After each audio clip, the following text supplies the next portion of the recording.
Assalamualaikum warahmatullahi wabarakatuh. Waalaikumsalam warahmatullahi wabarakatuh. Al-Fatihah.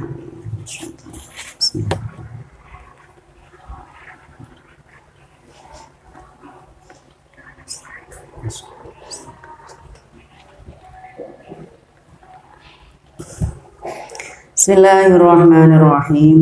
Subhanakallahumma rabbana la ilma lana illa ma 'allamtana innaka antal alimul hakim wa tub 'alaina innaka antat tawwabur rahim wa taqabbal minna innaka antas samiul alim wa 'allimna min ladunka ilman nafi'a ya dzal jalali wal ikram. Allahumma iftah lana hikmataka wa anshur 'alaina rahmataka ya dzal jalali wal ikram. Rabbi shrah li sadri wa yassir li amri wahlul 'uqdatam min lisani yafqahu qawli bi rahmatika ya arhamar rahimin. Bismillahirrahmanirrahim. Alhamdulillahirabbil alamin. Shalatu wassalamu ala sayyidil mursalin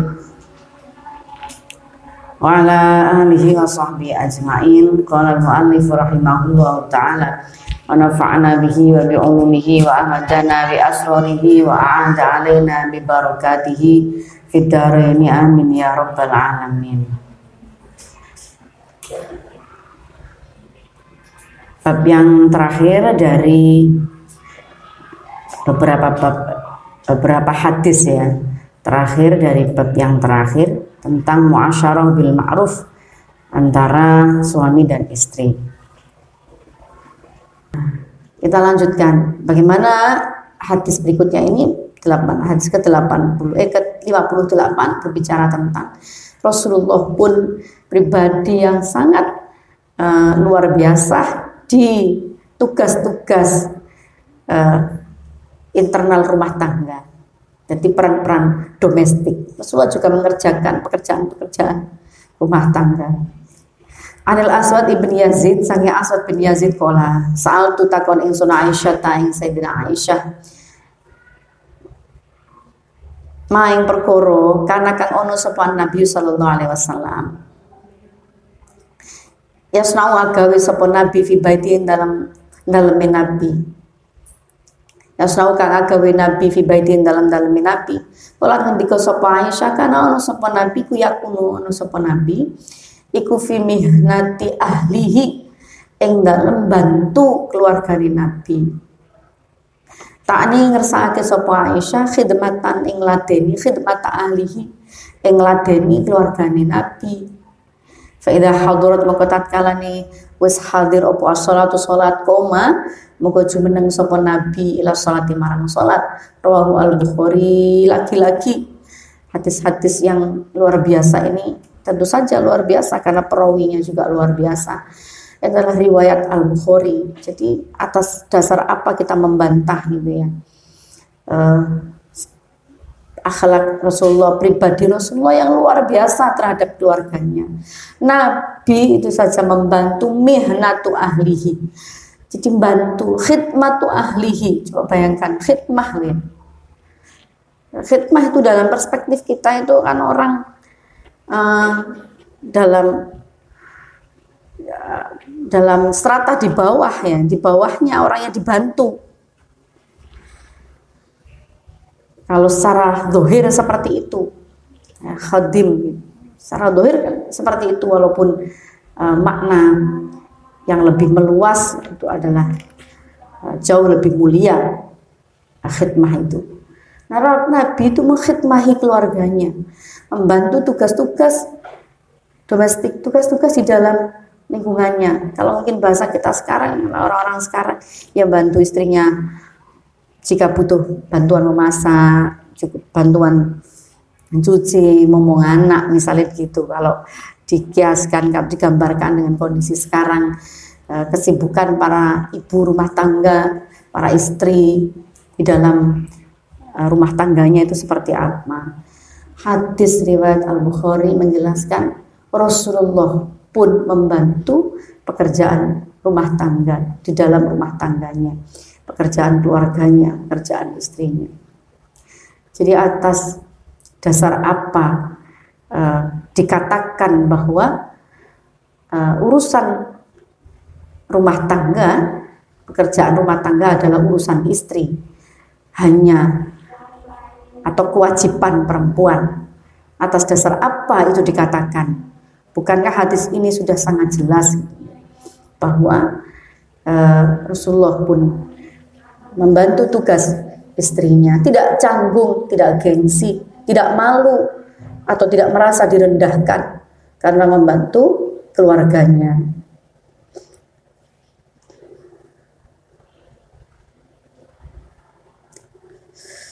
Semakin membaca tentang Rasulullah itu kita semakin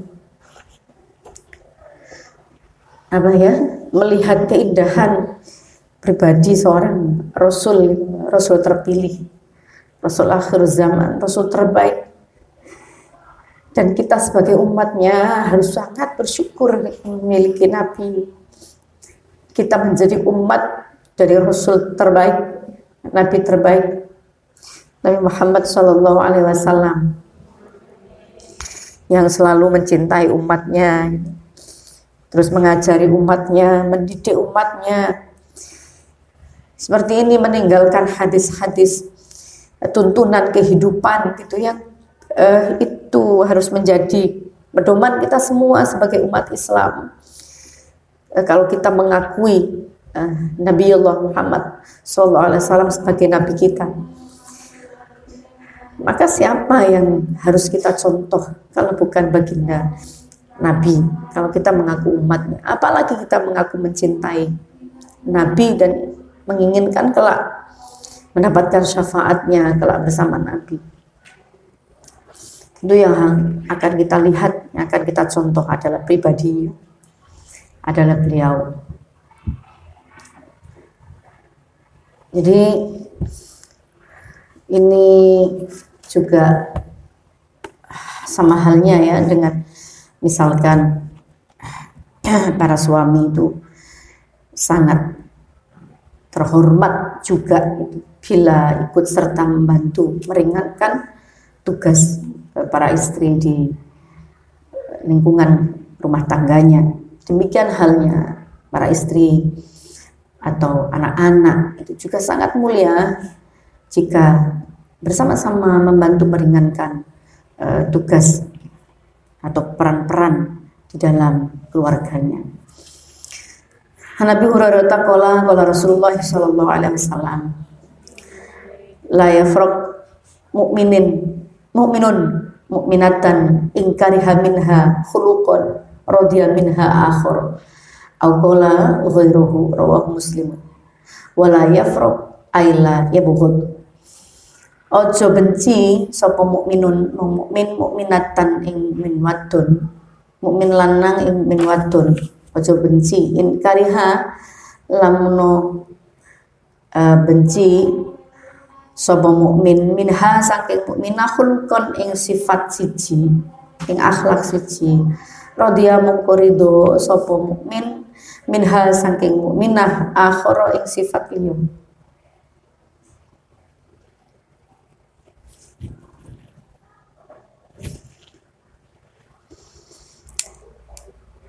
Jadi jangan kau membenci satu sifat buruk pasanganmu, satu sifat buruk istrimu, sementara kau ridho atau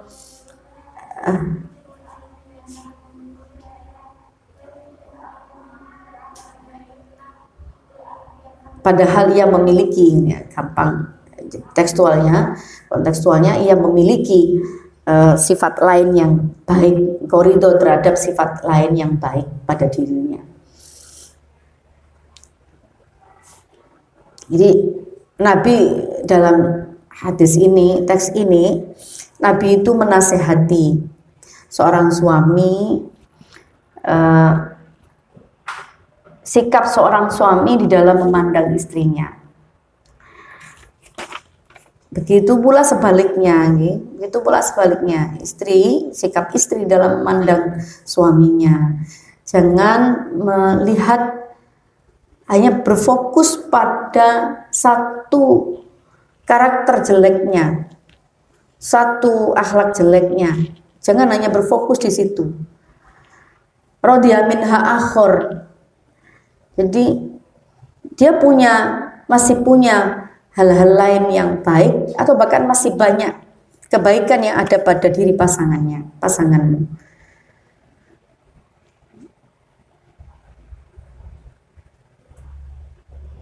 Jadi jangan kau benci, seorang mukmin jangan membenci seorang mukminah atau pasangannya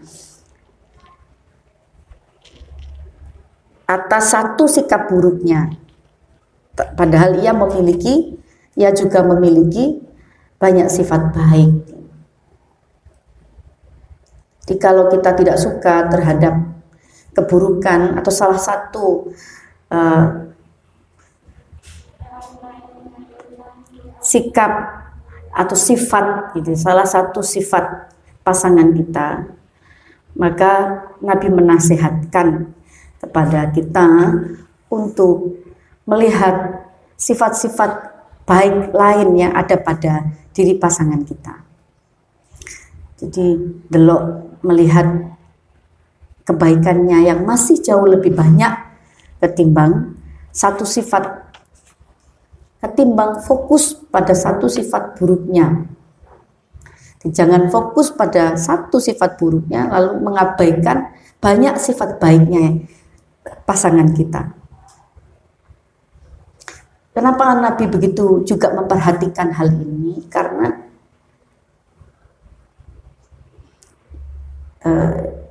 ini untuk kebahagiaan bersama di dalam rumah tangga.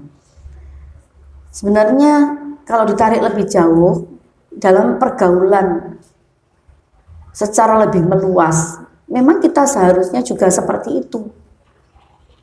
Jadi jangan semata-mata kemudian kita benci terhadap seseorang hanya karena ia punya satu sifat yang itu jelek, sementara kita menutup mata terhadap sifat-sifat baiknya yang masih banyak itu. Tidak boleh kita lakukan. Itu wasiat pesan Rasulullah SAW. Jadi tutuplah satu kejelekan yang kita lihat, yang tidak kita suka dari pasangan kita, atau dari teman kita, atau dari keluarga kita, atau dari sahabat-sahabat kita. Lebih meluas lagi, misalnya dari pimpinan kita, lebih meluas lagi dari pimpinan bangsa ini. Karena ya manusia pasti punya kekurangan, punya kekhilafan.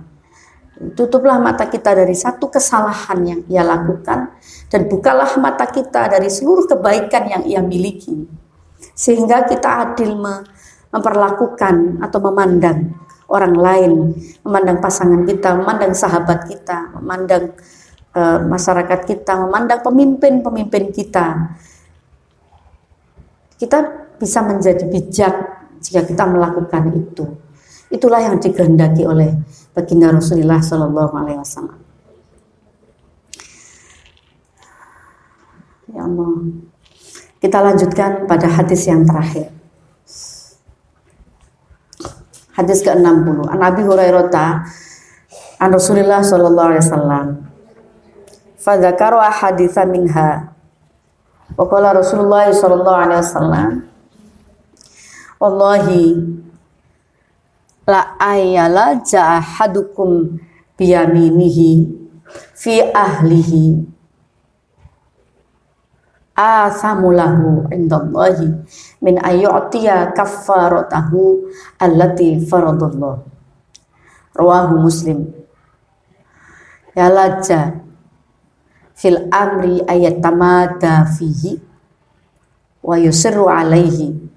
Wa mana al hadits kama qala an-Nawawi fi syarh Muslimin anna man halafa yaminan tata'allaqu bi ahlihi bihaitsu yatadarraruna bi adami khinthihi fihi fayambaghi ayah nasa fayaf'ala dhalika asy-syai' wa yukaffiru an yaminihi. Wallahi demi Allah la ayalat jayanto bersikukuh sapa ahadukum salah siji sira kabeh biyaminihi kelawan sumpai ahad fi ahlihi ing dalem keluargane ahad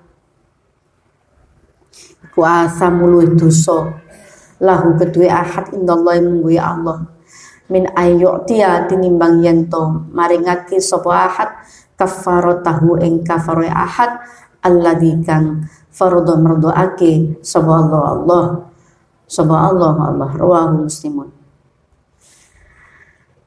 Wa mana al hadits kama qala an-Nawawi fi syarh Muslim anna man halafa yaminan tata'allaku sak temene wong halafa kang sumpah sapa man halafa yaminan ngalap sumpah ing sumpah tata'allaku kang gumantung apa halaf bi ahlihi kelawan atau yamin bi ahli kelawan ahli miman bihaitsu yatadurruna ing dalam sekirane bahayani ahli bi'adami hinfihi kelawan orangane sumpah palsu fi ing dalem man fayam bagi moko prayoga apa ayah nasa fayaf'ala dzalika syai' wa yukaffiru an yaminihi ngelebur an yaminihi saking sumpah man.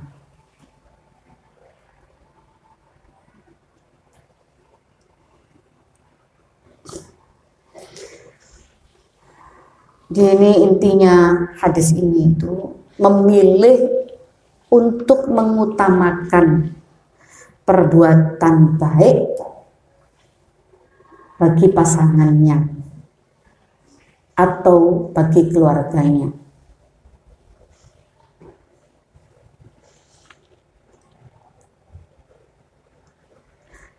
Melanggar sumpah untuk kebaikan keluarga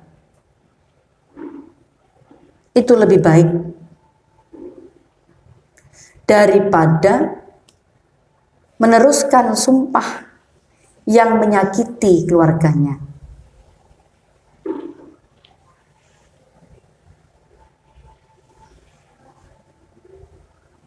Di melanggar sumpah untuk kebaikan keluarga lebih baik daripada meneruskan sumpah untuk menyakiti keluarganya. Satu contoh misalnya, karena jengkel pada keluarganya, lalu ia bersumpah untuk tidak akan berbicara dengan pasangannya, tidak akan tersenyum dengan pasangannya, atau tidak akan berbuat baik kepada pasangannya, tidak mau melayani pasangannya. Dia bersumpah seperti itu. Itu menurut Nabi itu lebih berdosa mempertahankan sumpah seperti itu daripada melepaskan sumpahnya. Lebih baik kena kafaroh. Misalnya kau sampai kena kafaroh, lebih baik kena kafaroh sumpah daripada kamu pertahankan itu, tapi itu akan menyakiti keluargamu.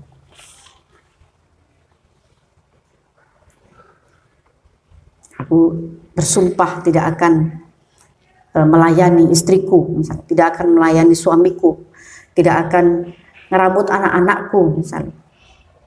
Jelas sumpahnya itu sumpah-sumpah yang jelek, gitu. Sumpah yang merugikan orang lain, merugikan pasangannya, merugikan keluarganya. Itu lebih baik dibatalkan sumpah itu walaupun kena kafaroh, misalnya sampai kena kafaroh. Lebih baik itu dibatalkan demi, gitu ya, demi mengutamakan perbuatan yang baik. Jadi intinya apa? Berbuat baik dengan pasangan atau keluarga itu sesuatu yang sangat penting dan harus diperhatikan. Karena penting, maka itu tidak bisa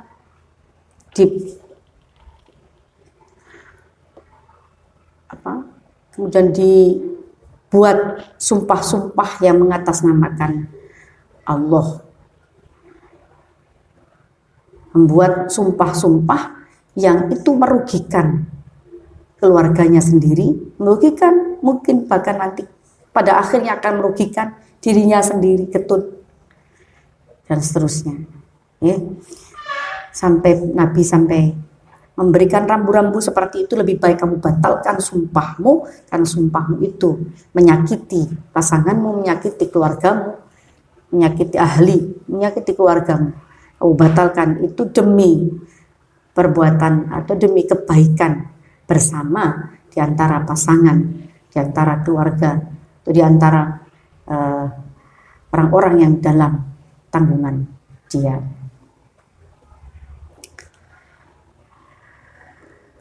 Demikian anak-anak dan para sahabat, kita telah bersama-sama mempelajari hadis-hadis sahih, dawuh-dawuh Rasulullah, sikap juga Rasulullah, af'al Rasulullah, termasuk juga takrir Rasulullah terhadap satu perbuatan baik yang harus kita lakukan bersama-sama dalam relasi atau hubungan suami istri, atau hubungan di dalam sebuah keluarga, satu anggota keluarga dengan anggota keluarga yang lain, dalam hubungan keluarga dengan keluarga yang lain, jadi satu komunitas masyarakat dengan komunitas masyarakat yang lain, di mana semuanya itu berhak mendapatkan perlakuan yang baik dari kita, dan kita juga berhak atau berkewajiban menciptakan situasi yang baik, keadaan yang baik, itu yang tidak merugikan nilai-nilai kemanusiaan yang harus bersama-sama kita wujudkan, di mana semua manusia ingin bahagia, semua manusia ingin dihargai, semua manusia ingin mulia, semua manusia ingin hidup damai, tentram, diakui kemanusiaannya, diakui keberadaannya, dihargai dirinya, dihargai keberadaannya, dinilai juga kebaikan-kebaikannya. Maka itu menjadi tugas kita bersama di dalam kita menjalani kehidupan ini, agar tercipta masyarakat yang damai, negara yang baldah thayyibah, Rabbun Ghafur, tercipta kemaslahatan di antara semua pihak, di antara semua orang yang ada di lingkungan kita. Saya kira itu mudah-mudahan memberikan manfaat, tentu saja insya Allah sangat bermanfaat khususnya bagi diri saya, dan mudah-mudahan umumnya bagi kita semua, di mana memang kita harus terus-menerus mempelajari teladan tuntunan dawuh-dawuh Rasulullah SAW, khususnya dari hadis-hadis sahih yang kita baca bersama-sama mulai dari awal hingga akhir ini. Mudah-mudahan kita bisa menjalani, meneladani, dan mendapatkan kehidupan yang terbaik yang diridhoi oleh Allah Subhanahu wa taala. Amin Allahumma amin. Al-Fatihah.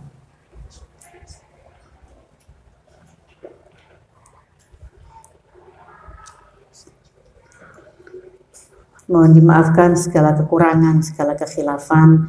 Juga mudah-mudahan ibadah kita di bulan Ramadan ini diterima oleh Allah Subhanahu wa taala, diampuni segala kekhilafan, kesalahan atau dosa-dosa yang masih mungkin saja kita lakukan. Allah terus mengampuni kita, menerima tobat-tobat kita, dan mudah-mudahan Allah memberi kita kekuatan bersungguh-sungguh di dalam malam-malam terakhir, karena ini sudah malam-malam mendekati malam-malam terakhir di bulan Ramadan, dan mudah-mudahan Allah mempertemukan kita kembali dengan Ramadan yang akan datang. Bulan penuh rahmat, bulan penuh maghfirah, bulan di mana Allah menjanjikan kita atau umatnya terbebas dari api neraka. Amin Allahumma amin. Al-Fatihah.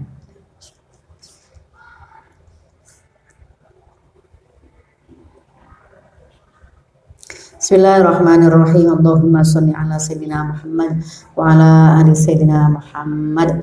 Allahumma ya Allah, tsabbit imanana, nawwir qulubana, barik lana fima ataitana, barik lana fima 'allamtana, barik lana fima hafidtana, sallimna fid dini wad dunya wal akhirah. Ij'alna wa auladana wa dzurriyyatina wa ahlana wa jami'a man hadara fi majlisina hada min ahli al-'ilmi wa ahli al-khair wa ahli at-taqwa wa ahli al-Qur'an wa ahli al-istiqamah, wa la taj'alna wa iyyahum min ahli al-jahli wa ahli al-dhair wa al-tughyan wa al-kaslan wa al-dhalalah. Allahumma ya Allah yassir muradatina من مرادات الدين والدنيا والآخرة وقضي حوائجنا من حوائج الدين والدنيا والآخرة وحصل مقاصدنا من مقاصد الدين والدنيا والآخرة أنت المحصل يا الله ولا محصل إلا أنت ربنا أتمم لنا نورنا واغفر لنا إنك على كل شيء قدير اللهم يا الله تقبل منا صيامنا وتلاوتنا وتراويحنا وأوتارنا ووضوءنا وتحميدنا وتمجيدنا ولا تضرب بها وجوهنا يا إله العالمين ويا خير الناصرين برحمتك يا أرحم الراحمين اللهم يا الله اجعلنا وذريتنا وجميع من حضر في مجلسنا هذا ممن يصومون إيمانا واحتسابا ممن يقومون إيمانا واحتسابا ممن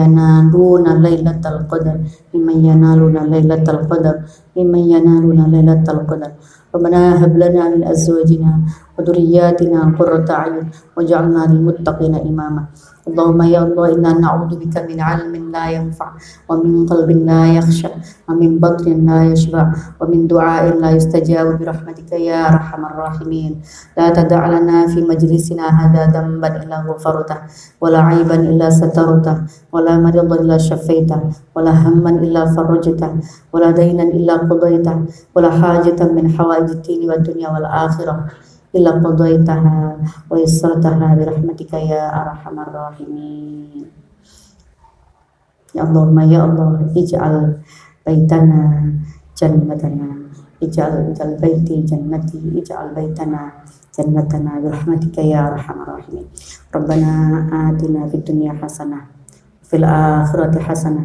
وقنا عذاب النار وصلى الله على سيدنا محمد النبي الأمي وعلى آله وصحبه وسلم الحمد لله رب العالمين السلام عليكم ورحمة الله وبركاته.